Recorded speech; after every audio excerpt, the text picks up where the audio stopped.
Steve, come to chat with you. Got a busy few weeks ahead of you. I think you've got 4 shows in the next 6 weeks coming up.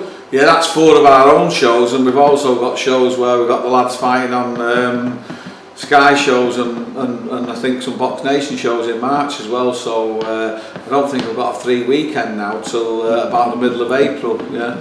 Well, we're going to chat about the first show, your first show of 2017, Victoria Warehouse. We're returning back there the 18th of this month. Yeah, I mean, obviously, just after Christmas, it's not a great time to do shows. Certainly January. So in February, we put together a show to get all the local Manchester kids out, just to keep them busy. You've got 13 fights on there. Yeah, and we've lost a few over the last couple of weeks. So yeah, I mean, I don't like seeing people have to pull out of our events, but it's nice really that we've got that at 13, so it's just about manageable, and it's still a long night for the people, but we've not got many championship fights there, so there's a lot of 4, 6 rounds. We've got a few kids returning, yeah. A few kids stepping up from 4 to 6 rounds, yeah, and then you know, a few of those kids getting those learning fights in. I mean, we've got Liam Taylor making a comeback, a return to the ring after, I think it's going to be 15 months out. Yeah, Liam's had a bit of an injury problem. He's had another operation,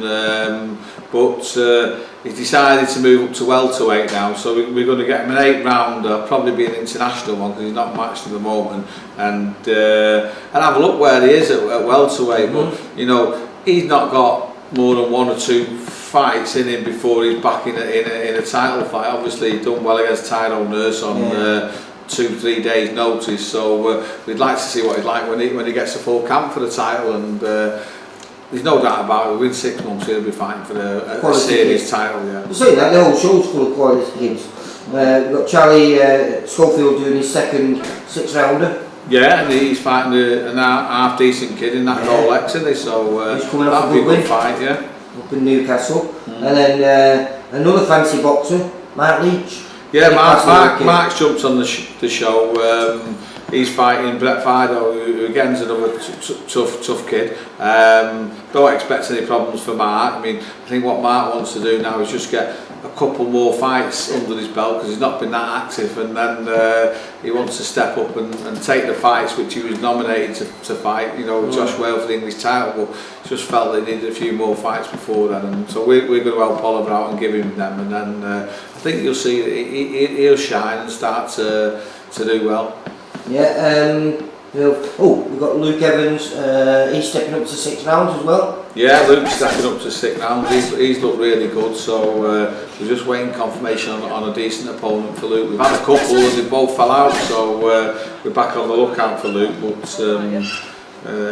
he's one who's willing to fight anyone. So also, Dr. Hitman stepping up to 6 rounds. Atif Daniel. Yeah, as you've been saying, he has been improving, and our Danny Little's coming over here to give him a test. So you know, that'll be a good fight. And as I say to Atif, is that all these journeymen, they want to beat him because they feel like he's trying to steal a living from him. You know, because he's already a successful businessman, isn't he? You know, being a dentist. Yeah, I mean, it's his choice that he wants to do that as well. So good luck to him, and you know, it's not something I'd recommend a qualified dentist to do as a part-time job. But you know, he absolutely loves the sport, doesn't he? So good luck to him. He even had on his little interview I did with him. He gave me a little snippet of Floyd Mayweather.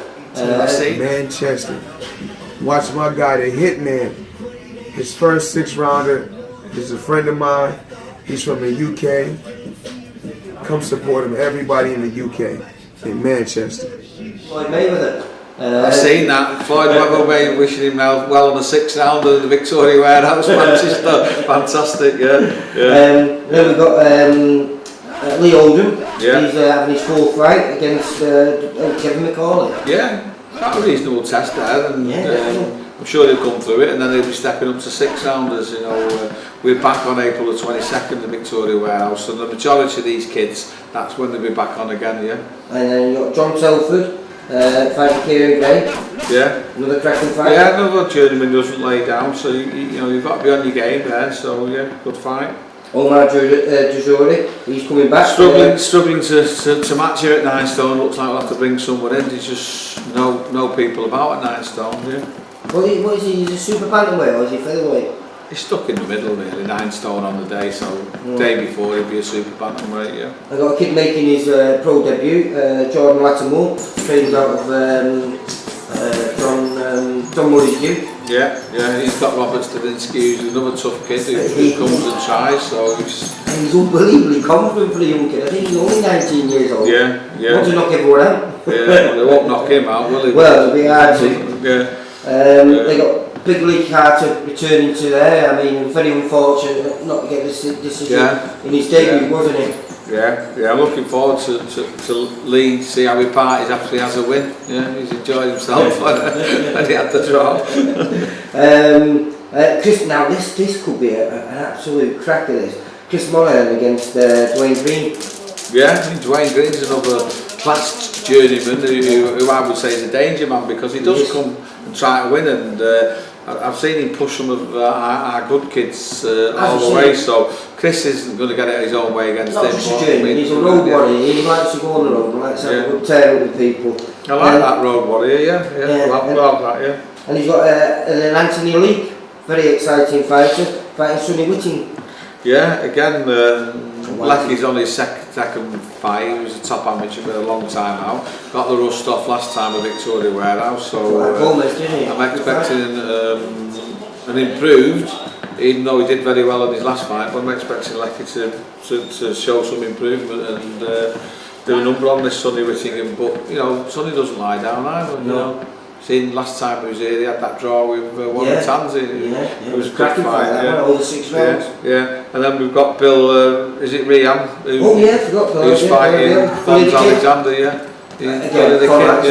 Yeah, so nothing spectacular as in top of the bills on this show, but a solid card. So any boxing fans who want to come down and spend 3-4 hours watching fights, value for money. Well, without a doubt, mate, without a doubt. I would say it's during all the interviews, proper value for money, that show. Yeah, and then when we get through that one, it's the 11th of March at Preston. Scott Fitzgerald topping the bill with a great 8-fight undercard, so we'll talk about that next week when you come round. 18th of March, Jack Massey up in Buxton, and then the week after, the 24th of March, we got Wigan with most of the Scousers there, which has got a great top of the bill in Adam Ishmael defending against Andy Colloon. So I'm really looking forward to the months, you know, not well, the hard work and the stress and the pullouts that are going to happen, but yeah, we've got them coming, and a few dates in April to announce. And well, you've got the Terry Flanagan in April the 8th, haven't you? And then you've also got on the 25th of March, you've got a load of lads who are fighting on the on the 25th of March. We've got 3 kids in 10 rounders there, you know. Jack Armfield against Brian Rose, and that might be a 12 rounder, not 100% sure. It's a 12 rounder. Yeah, that's a 12 rounder for Jack's WBA International there. Then you've got Tommy Tatum and a British title challenger eliminator. That's over 10 rounds, and then Max Hughes fighting for the British title 3rd time against Martin Wall, and you know. I'm hoping for 3 wins that night, and then obviously the big one is Terry on April the 8th defending his world title against Petrov, who's the number 2 in the WBO, number 1 in the WBA. So you know, he's been asking for that step up to prove that he's the best lightweight in the world, and hopefully he can show that on the 8th, and then the next one we can get him a super fight. Yeah. Alright, thanks Steve. Cheers, thank you. See you soon, mate. Bye.